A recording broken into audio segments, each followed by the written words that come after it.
नमस्कार, grand news में आपका स्वागत है। मैं हूं शाहीन और आइए नजर डालते हैं आज की हेडलाइंस पर। भिलाई के स्मृति नगर क्षेत्र में वैगनआर कार की ठोकर से लड़की हुई घायल। स्थानीय लोगों ने कार सवार की जमकर की पिटाई। जिला प्रशासन ने नोटिस जारी किया है। 15 दिन के अंदर टैक्स जमा नहीं करने पर संपत्ति कुर्क करने के दिए जाएंगे आदेश। कोरकोटी नक्सली हमले में शहीद जवानों की शहादत की 12वीं बरसी पर श्रद्धांजलि सभा का आयोजन किया गया। नियमितीकरण की मांग को लेकर अनियमित कर्मचारियों ने सैकड़ों की संख्या में निकाली मशाल रैली। ग्रैंड न्यूज में अब खबरें विस्तार से। विश्व प्रसिद्ध पुरी की जगन्नाथ रथ यात्रा का प्रारंभ आज से हो रहा है। इस वर्ष कोरोना काल में बाहर से लोगों को इस रथ यात्रा में शामिल होने पर प्रतिबंध है। हालांकि पारंपरिक तरीके से भगवान जगन्नाथ की पूजा अर्चना कर मंदिर स्थल में ही भगवान जगन्नाथ भाई बलभद्र और बहन सुभद्रा के साथ रथ यात्रा पर निकले। भिलाई के स्मृति नगर पुलिस चौकी के अंतर्गत एक हादसे के बाद माहौल तनावपूर्ण हो गया है। स्थानीय लोगों ने पुलिस चौकी को घेर रखा है। पुलिस फोर्स भी मौके पर तैनात है। दरअसल मौके पर मौजूद लोगों से बातचीत की गई और उन्होंने बताया कि चूल माटी में वे जा रहे थे, तभी एक वैगनआर कार ने पीछे से ठोकर मार दी। एक लड़की घायल हुई है और घायल को श्री शंकराचार्य अस्पताल में एडमिट करा दिया गया है। कार सवार युवक की पिटाई हुई है। कार को क्षतिग्रस्त कर दिया गया है। पुलिस मौके पर मौजूद थी, लेकिन फोर्स कम होने की वजह से स्थिति आउट ऑफ कंट्रोल हो गई। पूरी भीड़ स्मृति नगर पुलिस चौकी के पास इकट्ठी हो गई। इसमें महिलाओं की संख्या सबसे ज्यादा है। महिलाएं सड़क पर बैठकर चक्का जाम कर दी हैं। इधर पुलिस की स्थिति से निपटने की पूरी तैयारी है। माहौल तनावपूर्ण है, जिसे संभालने की पूरी कोशिश में पुलिस लगी हुई है। ग्रैंड न्यूज के लिए अतुल शर्मा की रिपोर्ट। जिला प्रशासन के अधीनस्थ निकाय अधिकारियों में नोटिस जारी किया है। 15 दिन के अंदर टैक्स जमा नहीं करने पर संपत्ति कुर्क करने के आदेश दिए जाएंगे। भिलाई नगर निगम प्रशासन ने संपत्ति कर के 30 बकायेदारों को नोटिस वारंट जारी किया है। इन बकायेदारों को संपत्ति कर जमा करने के काफी मौके दिए गए थे। इसके बाद भी टैक्स राशि नहीं जमा किया गया। इससे पहले भी नगर निगम ने 10 लाख से ज्यादा राशि के 23 बकायेदारों को नोटिस जारी किया था। अब नगर निगम भिलाई के करोड़ों के बकायेदार की वसूली के लिए भिलाई नगर निगम अब डोर टू डोर कलेक्शन पर फोकस कर रहा है। जिला प्रशासन ने पुराने बकायेदारों से वसूली सहित डोर टू डोर कलेक्शन पर विशेष फोकस करने के लिए टास्क फोर्स बनाई है। निगम की टीम वसूली को लेकर डिमांड नोटिस के साथ घरों में पहुंच रही है। इसके लिए कुर्की अधिकारी बालकृष्ण नायडू को नियुक्त किया गया है। नगर निगम के कुछ संपत्तियां होती है, उसके कुछ टैक्सेस होते हैं, तो उसमें टैक्सेस को पटाना सभी लोगों को लिए अनिवार्य है। तो उसी परिप्रेक्ष्य में नोटिस दिया गया है। 23 बकायेदारों को कुर्की वारंट जारी किया गया है। इसके अलावा कुर्की वारंट की अगली सूची भी जल्द जारी की जाएगी। अब तक 53 लोगों को नोटिस भेजा गया है। ग्रैंड न्यूज के लिए अतुल शर्मा की रिपोर्ट। राजनांदगांव शहर की पुलिस लाइन में कोरकोटी नक्सली हमले में शहीद जवानों की शहादत की 12वीं बरसी पर श्रद्धांजलि सभा का आयोजन किया गया। 12 जुलाई वर्ष 2009 को तत्कालीन पुलिस अधीक्षक विनोद कुमार चौबे सहित 29 पुलिस जवान नक्सली हमले में शहीद हो गए थे। उनकी शहादत की याद में वीर शहीदों को नमन करने प्रतिवर्ष राजनांदगांव शहर के पुलिस लाइन में श्रद्धांजलि सभा आयोजित की जाती है। इस आयोजन में नक्सली हमले में शहीद हुए 29 जवानों की शहादत को नमन करते हुए शहीद परिवार के सदस्यों को शाल श्रीफल भेंट किया गया। इस अवसर पर वीर शहीदों को नमन करने देशभक्ति गीतों और भजनों का आयोजन भी किया गया। पुलिस विभाग के द्वारा शहादत की 12वीं बरसी पर नक्सलियों के साथ डटकर मुकाबला करने और नक्सल आतंक को खत्म करने की बात कही गई। वहीं महापौर, कलेक्टर और पुलिस अधीक्षक ने शहीदों की शहादत को नमन किया। इस दौरान राजनांदगांव की महापौर हेमा देशमुख ने शहीद जवानों को नमन करते हुए कहा कि हमारी सुरक्षा के लिए अपनी जान गंवाने वाले शहीदों का कर्ज छत्तीसगढ़ कभी नहीं भूलेगा। कलेक्टर तारण प्रकाश सिन्हा ने कहा कि 12 जुलाई के शहीद जवानों को हम सब ने आज श्रद्धांजलि अर्पित की है। वहीं पुलिस अधीक्षक श्री श्रवण कुमार ने कहा कि शहीद परिवारों के साथ पूरा पुलिस विभाग खड़ा है। शहीद परिवारों की समस्याओं का निराकरण किया जाएगा। सर्वप्रथम तो शहीद विनोद चौबे जी और साथ में 28 जवानों को मैं नमन करना चाहती हूँ। उनका ये कर्ज छत्तीसगढ़ कभी नहीं भूलेगा, जिन्होंने हमें बचाने के लिए, हमारी सुरक्षा के लिए अपनी जान गंवा दी। मैं आदरणीय चौबे जी और पूरे जवान को सादर नमन करती हूँ और कहना चाहती हूँ कि इनके लिए मैं 2 लाइन कहना चाहूँगी कि जब आँख खुले तो धरती हिंदुस्तान की हो, और जब आंखें बंद हो तो सपने हिंदुस्तान के हो। मर जाऊँ तो कोई गम नहीं, जब मरूँ तो ये जमी हिंदुस्तान की हो। 12 जुलाई 2009 को मानपुर क्षेत्र में जो तत्कालीन एसपी साहब और जो उनके साथ 29 जवान शहीद हुए थे, उनको नमन करने के लिए, उसको श्रद्धांजलि देने के लिए आज ये श्रद्धांजलि सभा आयोजित की गई थी और हम सब ने उन वीर सपूतों को, वीर शहीदों को आज श्रद्धांजलि अर्पित की। 12 जुलाई 2009 का अंतर्गत 29 जवान हमारा उसका तत्कालीन एसपी साहब श्री शोभा साहब का शहादत हुआ है। उन्हीं का स्मरण में आज यहाँ पे पुलिस लाइन में कार्यक्रम आयोजित किया गया है। ये जो भी श्रद्धांजलि हम लोग देते हैं तो उनका वो कम से कम हम लोग को उसका दिया जा सकता है। उसके साथ साथ उनका परिवार लोगों के साथ हम पूरा हमेशा तत्पर हम लोग खड़े रहे हैं। इसके साथ ये कार्यक्रम में एक ब्लड डोनेशन कैंप का भी है, जितने भी 69 लोग ब्लड डोनेशन दे चुके हैं और पौधारोपण भी कार्यक्रम भी किया जा रहा है। और साथ ही साथ इसमें जो जितने भी शहीद परिवार लोगों का जितनी भी समस्या है उनके ऊपर भी हम लोग बातचीत किया गया है। छोटा छोटा समस्या है, कहीं पे ट्रांसफ़र का अगर कहीं पे ये वाला है उसका भी तत्काल निराकरण किया जाएगा। अभी जो है ये जैसे 12 साल में इतने समय पे जो घटना हुआ उसके अंतर्गत छत्तीसगढ़ में और राजनांदगांव में पुलिस का और प्रशासन का जो पहुंच है वो बहुत ही दूर दूर क्षेत्र, अंदरूनी क्षेत्र में पहुंचा हुआ है। मानपुर थाना क्षेत्र के अंतर्गत ग्राम कोरकोट्टी के समीप राजनांदगांव के तत्कालीन पुलिस अधीक्षक विनोद कुमार चौबे और अन्य पुलिस जवानों की नक्सली हमले में शहादत हुई थी। उनकी शहादत की बरसी पर राजनांदगांव पुलिस विभाग के द्वारा इस दिन को शहीद दिवस के रूप में मनाया जाता है, जिसमें नक्सल हमले में जिले भर के शहीदों को श्रद्धा सुमन अर्पित की जाती है। शहर के पुलिस लाइन में बने शहीद स्मारक में पुलिस विभाग व जनप्रतिनिधियों सहित शहीद परिवार के लोगों ने पुष्पांजलि अर्पित की और शहीदों के परिजन वीर शहीदों के तस्वीरों पर पुष्प अर्पण करते हुए फपक पड़े। इस दौरान शहीद गीता भंडारी की पत्नी ने कहा कि आज 12 वर्ष हो गए उनके पति का स्मारक नहीं बना है। लाख कोशिशों के बाद भी अब तक उनके पुत्र को नौकरी नहीं मिली है। अधिकारी आश्वासन देकर भूल जाते हैं। नहीं सर, ऐसे कोई बदलाव है ही नहीं है, क्योंकि मेरा तो अभी तक मेरे पति का स्मारक ही नहीं बना है। पूरा गांव के लोग ही इकट्ठा होते हैं, ऐसी फोटो रख के ही पूजा करते हैं। अभी तक न स्मारक नहीं बना है, न बेटे को नौकरी नहीं लगा है। अनुकंपा मेरे को मिले ही नहीं मेरे बच्चे को। मान सम्मान तो मतलब पूरा मिलता है, परंतु उसके बाद आश्वासन के बाद भूल जाते हैं। शहीद दिवस के अवसर पर शहर के पुलिस लाइन में आयोजित श्रद्धांजलि सभा में शहीदों की तस्वीरों को रखकर उन्हें शहर के गणमान्य नागरिक, जनप्रतिनिधियों, पत्रकारों और पुलिस विभाग से जुड़े अधिकारी कर्मचारियों के द्वारा पुष्पांजलि अर्पित की गई। इस अवसर पर शहीदों की याद में वृक्षारोपण और रक्तदान शिविर का आयोजन भी किया गया। Bureau report, grand news. अनियमित कर्मचारियों ने सैकड़ों की संख्या में सड़क पर उतरकर भरी हुंकार। नियमितीकरण की मांग को लेकर निकाली गई मशाल रैली। विभिन्न शासकीय निगम मंडलों, स्वायत्त शासी संस्थाओं में कार्यरत अनियमित कर्मचारियों ने एक बार फिर से आंदोलन का मार्ग इख्तियार किया है। उन्होंने कांग्रेस सरकार पर अपना वादा पूरा नहीं करने का आरोप लगाते हुए प्रदेश के सभी अनियमित कर्मचारियों व अधिकारियों को नियमित किए जाने की मांग की है। साथ ही मांगों का जल्द निराकरण नहीं किए जाने के लिए आंदोलन का विस्तार किए जाने की चेतावनी भी दी है।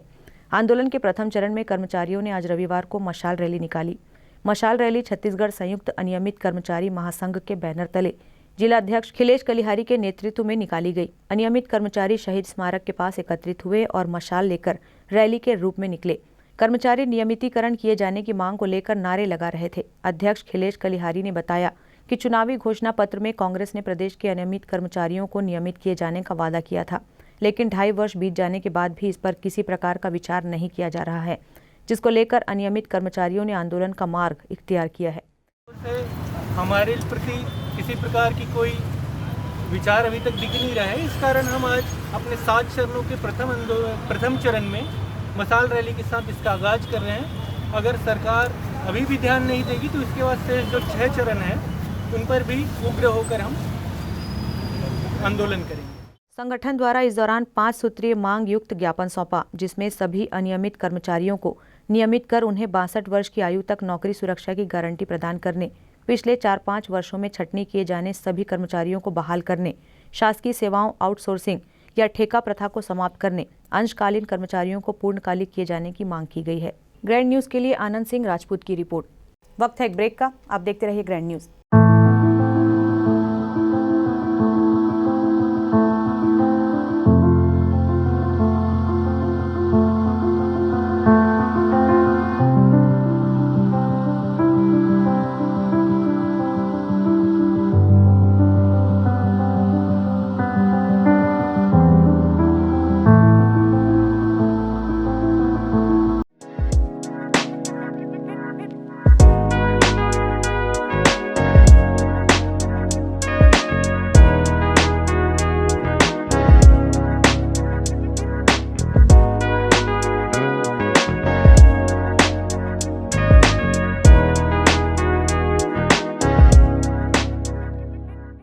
Celebration safari.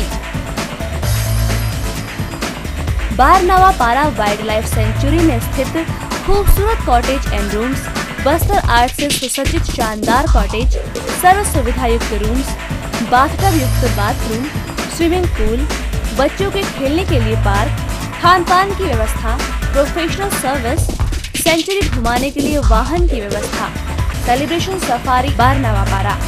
For booking and more details contact 942255070202। मैं जब अपने बालों को कोम करती थी तो मेरे काफ़ी ज़्यादा बाल कोम्बिंग से टूट जाते थे और सीजनल चेंजेस की वजह से डैंड्रफ भी होता था। फैमिली में भी कुछ लोगों को ये प्रॉब्लम थी। तब मुझे मेरी फ्रेंड ने वास्तु गुरुजी हेयर ऑयल सजेस्ट किया, जिसके सिर्फ 2 यूजेस बाद ही मुझे ऐसा लगा जैसे मेरी स्कैल्प क्लीन महसूस हो रही है और सिर्फ 4 वॉशेस बाद ही मेरी हेयर फॉल और डैंड्रफ की प्रॉब्लम ऑलमोस्ट जड़ से खत्म हो गई। और इस ऑयल की सबसे अच्छी बात यह है कि ये होममेड है और उससे भी अच्छी बात यह है कि ये वर्क करता है।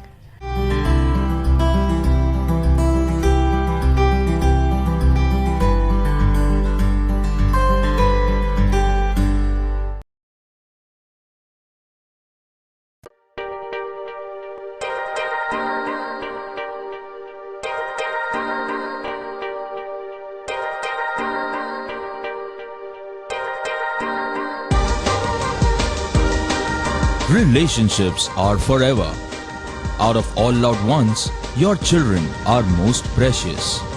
One of our biggest dreams is to give our children's marriage the top in luxury and facility.